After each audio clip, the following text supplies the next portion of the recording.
मुझे ऑलमोस्ट 2.5 साल इसे यूज़ करते हुए हो गए और मतलब मैंने भी काफ़ी ज़्यादा रिसर्च अलग अलग लोगों को ईमेल्स और अलग अलग डॉक्टर से प्रिस्क्राइब करने के बाद ही ये सारा एक्सपीरियंस आपके साथ शेयर कर रहा हूँ। अब जब 2.5 साल पहले मुझे हेयर फॉल होना स्टार्ट हुआ था तो मैं तो काफ़ी ज़्यादा स्ट्रेस में आ गया था, क्योंकि मेरे बालों की कंडीशन काफ़ी ज़्यादा वर्स होती चली जा रही थी। बाल पूरे पतले हो रहे थे और पीछे ये यहाँ से ये पीछे काफ़ी ज़्यादा जा रहे थे।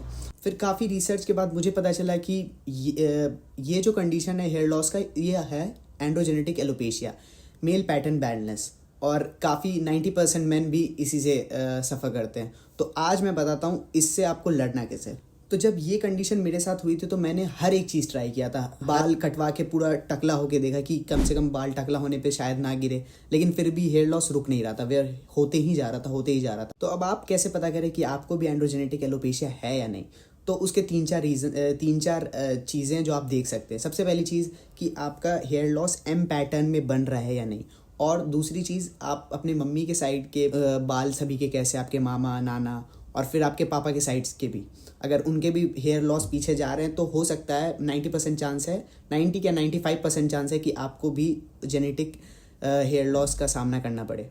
तो अब इससे कंट्रोल करने के लिए मैं जो चीज़ यूज़ कर रहा हूँ वो है मिनॉक्सिडिल फिनेस्ट्राइड का ट्रॉपिकल सॉल्यूशन। और ये सच बताऊँ तो मैं 2.5 साल से यूज़ कर रहा हूँ फिनिस्ट्राइड सॉल्यूशन के साथ, क्योंकि अगर आपका एंड्रोजेनेटिक एलोपेशिया है तो फिनिस्ट्राइड ही वो चीज़ है जो कि आपका डीएसटी ब्लॉक करेगा। सिर्फ मिनॉक्सिडिल आपका ब्लड सप्लाई तेज़ करेगा, फिनिस्ट्राइड आपका डीएसटी को ब्लॉक करेगा। अब ट्रॉपिकल सॉल्यूशन मैं इसीलिए बोल रहा हूँ क्योंकि ट्रॉपिकल सॉल्यूशन में साइड इफेक्ट्स काफ़ी नेग्लिजिबल है, मतलब काफ़ी नेग्लिजिबल, ना के बराबर है। और जो टैबलेट फॉर्म में उसमें आपको 1% लोगों में कुछ साइड इफ़ेक्ट्स आते हैं, तो वो मैं अवॉइड करता हूँ। और इसे मैं कंसिस्टेंसी के साथ रोज़ सुबह और रात में 1-1 ml यूज़ करता हूँ अपने अफेक्टेड एरियाज़ पे, यानी कि इस जगह पर और इस जगह पर, और रिज़ल्ट्स काफ़ी बेहतर हैं। और इन सब के साथ याद रखें अपने विटामिन्स के ग्राफ को अच्छे से मैनेज करें। आप ब्लड टेस्ट करवा सकते हैं जिसमें आप अपनी vitamin D3 levels, iron, zinc, इन सभी चीज़ों को चेक करवा लें और उस हिसाब से आप उनके टैबलेट्स सही फॉर्म में खाना स्टार्ट कर दें। क्योंकि जब विटामिन्स आपके बॉडी में डेफिशिएंसी के साथ रहते हैं तो बालों को उस तरीके के न्यूट्रिएंट्स नहीं मिलते हैं। और अगर आप अपने विटामिन्स और रोज़ मिनॉक्सिडिल फिनेस्ट्राइड को यूज़ करेंगे तो, और जितना अर्ली स्टार्ट करें उतना बेटर है, तो आपको 6 महीने 8 महीने में काफ़ी अच्छे रिजल्ट दिखना स्टार्ट हो जाएंगे। और बेसिकली आप अपने हेयर लॉस को काफ़ी देर तक डिले कर सकते हैं। और डैंड्रफ कंट्रोल की बात करें तो डैंड्रफ को कंट्रोल करने के लिए मैं यूज़ करता हूँ कीटाकेनाज़ोल शैम्पू, जिसे मैं हफ्ते में 1 से 2 बार ही लगाता हूँ, 3-3 4-4 दिन के गैप पर। रेगुलर नहीं लगाता हूँ क्योंकि वो काफ़ी ज़्यादा हार्श होता है और उससे डैंड्रफ काफ़ी अच्छे तरीके से चली जाती है। और ज़्यादा बालों का केयर नहीं करना है आपको, ये तेल लगा लेना, वो तेल लगा लेना, ये खरीद के वो लगा लेना, उसकी कोई ज़रूरत नहीं है। आपको बालों को जितना ज़्यादा नेचुरली फ्री क्लीन रख सकते हैं उतना रखें। अब आपके हेयर से रिलेटेड कोई भी डाउट्स है हेयर लॉस से रिलेटेड तो आप मुझे कमेंट में ज़रूर बता दें, मैं अपना सारा एक्सपीरियंस आपके साथ शेयर करूँगा। क्या मिनॉक्सिडिल छोड़ने के बाद मेरे सारे बाल जो आए हैं वो चले जाएंगे? मैं ये डर्मा रोलर कैसे यूज़ करूँगा, इसका गाइडेंस चाहिए। मैं 18 साल का हूँ और क्या मैं मिनॉक्सिडिल यूज़ कर सकता हूँ? तो चलिए मैं आज इस वीडियो में आपके सभी डाउट्स को क्लियर करता हूँ।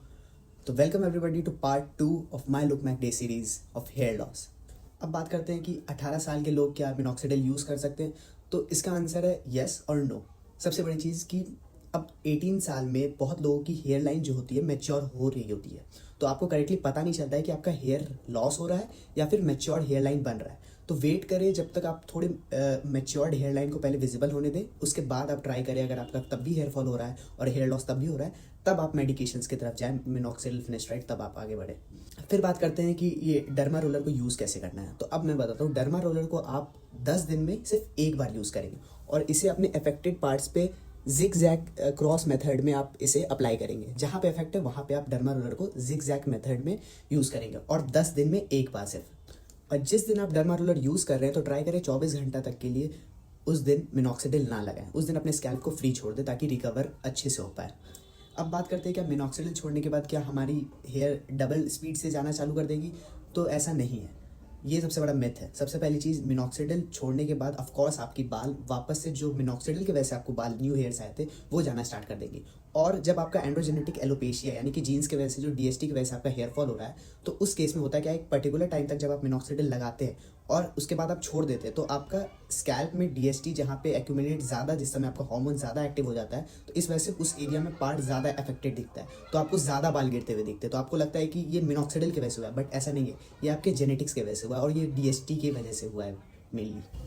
अब थोड़ी एडिशनल इन्फॉर्मेशन मैं अपने साइड से आप सभी को देना चाहूँगा कि आप अपार्ट फ्रॉम द डाइट, आपको डाइट तो क्लीन रखना ही है, ऑयली फूड को अवॉइड करना है और पानी ज़्यादा पीना है और खाना जितना क्लीन हो सके उतना खाएं, बाहर का सामान को जितना ज़्यादा अवॉइड कर सके करें। इसके साथ साथ आपको सोना 8 घंटे की नींद के साथ है, स्लीप इज़ वेरी इंपॉर्टेंट। उसके बाद आपको विटामिन की प्रोफाइल जो मैंने बताई है वो तो पूरा करना ही है कि सारे आपके विटामिन पूरे होने चाहिए। और कभी कभार पानी की वजह से भी आपका हेयर फॉल होता है, तो आप वाटर आप ट्राई करें, आरओ फिल्टर वाले पानी से अपने सर को धोएं। और अगर इसके बाद भी आप लोगों को कोई डाउट है तो आप मुझे कमेंट्स में ज़रूर बता दें या फिर मुझे डीएम करें और फॉलो करना ना भूलें इस looks fact day series. Scalp को टाइट ना होने दे, इसे आप ऐसे ऐसे पकड़ना क्या, आपको ब्लड फ्लो इंक्रीज करना, और ये दोनों के लिए, जो मिनॉक्सिडिल यूज़ कर रहे हो, जो नहीं यूज़ कर रहे हैं। मैं पर्सनली उसे 1.5 साल से यूज़ कर रहा हूँ, तो मुझे कोई उससे साइड इफेक्ट या फिर कम इफेक्ट देखने को नहीं मिला है। तो हाँ, तो हे एवरीवन, आप सभी मुझसे पूछ रहे थे कि कौन सा मिनॉक्सिडिल यूज़ करना चाहिए, कौन सा ज़्यादा इफेक्टिव है और फिनेस्ट्राइड अलग अलग यूज़ करना है या एक ही सोल्यूशन में। तो आज ये मेरे लुकमैक डे सीरीज़ इन हेयर लॉस पे एक आखिरी वीडियो होगी जिसमें आपकी बची खुची सारी क्वेश्चंस को मैं उठा रहा हूँ। तो अब सबसे पहले बात करते हैं कि कौन सा मिनॉक्सिडिल आपको लेना चाहिए। तो बेसिकली आपके बजट के ऊपर है, आपका बजट किस तरह से है। तो स्टार्टिंग के 4-5 मैंने एक जानी पहचानी ब्रांड की मिनॉक्सिडिल फिनेस्ट्राइड सोल्यूशन यूज़ किया था, जिसकी अराउंड 650-700 के आसपास उसकी मिनॉक्सिडिल पड़ती थी। और फिर मुझे बजट थोड़ा ज़्यादा हैवी लगने लगा, तो फिर मैंने जन औषधि वाले मिनॉक्सिडिल पे के बारे में रिसर्च किया और देखा कि उसमें 260 रुपीज़ में ही मिनॉक्सिडिल और फिनेस्ट्राइड का सोल्यूशन मिल रहा है। कि मैं उसका ये फोटो डाल दूंगा, जन औषधि से मिनॉक्सिडिल आती है जो कि 260 रुपीज़ की पड़ती है और इसमें फिनेस्ट्राइड भी इंक्लूडेड है। इसे मैं ऑलमोस्ट 1.5 साल से लगा रहा हूँ और रिज़ल्ट मुझे एक मैक्सिमम जो 750 की पड़ रही थी एक महंगी कंपनी की और इस वाले की, दोनों में रिजल्ट कुछ खास डिफरेंस दिखा नहीं। तो मैंने टोटल मिला के 4-5 कंपनियां स्विच करके देखा हूँ मिनॉक्सिडिल की, और मेरे दिमाग में ये सवाल ज़रूर आता था कि क्या मिनॉक्सिडिल का ब्रांड स्विच करने से कहीं मेरे बाल के गेंस कहीं चले नहीं जाएंगे। तो ऐसा नहीं है, ये सबसे बड़ा मिथ है। तो आप कंपनी स्विच कर सकते हैं, बस आपको ध्यान रखना है कि मिनॉक्सिडिल 5% और फिनेस्ट्राइड 0.1% ये कंपाउंड होना ज़रूरी है। बाकी आप किसी भी ब्रांड का मिनॉक्सिडिल फिनेस्ट्राइड यूज़ करें, बस अंतर ये होता है कि कंपनी अपने हिसाब से उसकी चार्जेस करती है और थोड़ा बहुत एब्जॉर्प्शन के लिए, बेटर के लिए, किसी में अल्कोहल की मात्रा ज़्यादा रहती है और किसी में अल्कोहल की मात्रा कम रहती है, लेकिन इफेक्ट लगभग सबका सेम रहता है। अब मिनॉक्सिडिल को कब और कैसे लगाना है, तो मैंने जैसा बताया कि अफेक्टेड एरियाज़ पर आपको मिनॉक्सिडिल अप्लाई करना है और मिनॉक्सिडिल आपको ड्राई स्कैल्प पे लगाना है, सुबह और रात में भी ड्राई स्कैल्प में, भिंगा के नहीं, भींगे हुए स्कैल्प पे मिनॉक्सिडिल को अवॉइड करना है। बात करें डर्मा रोलर की, तो कौन सा डर्मा रोलर सही होगा, तो आपको 0.5 mm का बेहतर क्वालिटी का, ध्यान रखें, बेहतर क्वालिटी का डर्मा रोलर खरीदना है। आप कोई भी लोकल शॉप से वैसा सस्ती में डर्मा रोलर मत जाए, क्योंकि आप 1-2 रिव्यूज़ पढ़ ले उस चीज़ का, उसके बाद ही जाके आप डर्मा रोलर को ऑप्ट करें। हर यूज़ के बाद आपको डर्मा रोलर को वॉश करना है। अल्कोहल डिसइंफेक्टेंट स्प्रे भी आता है, आप वो भी लगा सकते हैं। और जैसा मैंने बताया है, 10 दिन में एक बार डर्मा रोलर यूज़ करना है और जिस दिन आप डर्मा रोलर यूज़ करेंगे उस दिन मिनॉक्सिडिल स्कैल्प पे नहीं लगाना है। बस अब जैसे कोई यंगर है और उसे तुरंत मिनॉक्सिडिल पे स्विच नहीं करना है, तो अब आपको करना क्या है, आपको ब्लड फ्लो इंक्रीज़ करना है। और ये दोनों के लिए, जो मिनॉक्सिडिल यूज़ कर रहे हैं और जो नहीं यूज़ कर रहे, ब्लड फ्लो सिर पे इंक्रीज़ करवाना है, तो आप ट्राई करें हेड मसाज का। और सबसे बेस्ट हेड मसाज जो आप कर सकते हैं, अगर आपके पास कोई मशीन्स नहीं है, तो अपने हाथों से इसे, ये वाली पार्ट को ऐसे पकड़ के आपको स्किन को बेसिकली ऐसे करना है, स्किन को ऐसे, इस तरीके से आपको टोटल स्किन पूरी स्ट्रेच करनी है, ऐसे बीच की, मतलब स्कैल्प में टेंशन आपको कम करना है। जितना ज़्यादा आप टेंशन कम कर सकते हैं स्कैल्प का, उतना बेटर है। तो ट्राई करें हेड मसाज रेगुलर वे में, इस पैटर्न में, और हेड स्टैंड, और थोड़ी बहुत अगर आप एक्सरसाइज करते हो तो वो और इफेक्टिव है, तो आप एक्सरसाइज भी करें। ब्लड फ्लो को आप हेड तक जितना अच्छी तरीके से पहुंचा पाए उतना करना है, और स्कैल्प टेंशन के लिए हेड मसाज इंपॉर्टेंट है। And one more thing, I know ये टॉपिक काफ़ी सेंसिटिव है, लोगों को काफ़ी प्रॉब्लम्स होती है, बस मैं इतना कहना चाहता हूँ कि आप लोग किसी भी तरीके का स्ट्रेस ना लें। इस फेज़ में स्ट्रेस लेना आपके हेयर कंडीशन को और वर्स कर सकता है। तो अब इन सब के बाद भी अगर आपके दिमाग में कोई भी सवाल आता है तो आप मुझे फॉलो और डीएम ज़रूर कर दें, और कोई भी डाउट्स है तो आप मुझे कमेंट में ज़रूर बता दें, तो मैं फ्यूचर में उसे आपको ज़रूर बता दूंगा। Thank you.